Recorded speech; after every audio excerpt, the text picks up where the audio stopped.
предыдущей редакции правил дорожного движения говорилось, что перевозка детей до 12 лет на заднем сидении должна осуществляться с использованием автокресла или иных средств, позволяющих пристегнуть ребенка с помощью ремней безопасности, а на переднем сидении только с использованием автокресла. Сейчас же правила перевозки детей в легковом автомобиле и кабине грузового автомобиля прописаны отдельно для детей до 7 лет и для детей от 7 до 12 лет.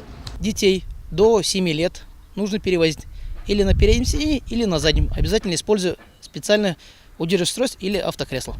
А детей с 7 до 12 лет нужно перевозить на заднем сиденье, используя только ремень безопасности, не используя специальное удерживающее устройство или кресло.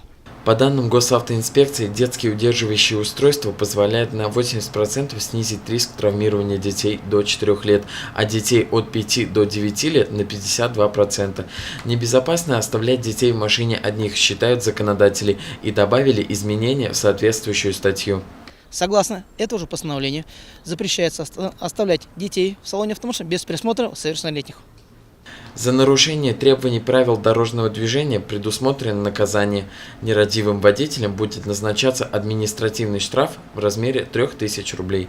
Антон Шерстнев, Айгуль Хамитова, Алик Кадыров, Любовь Карпова, телекомпания СТВ.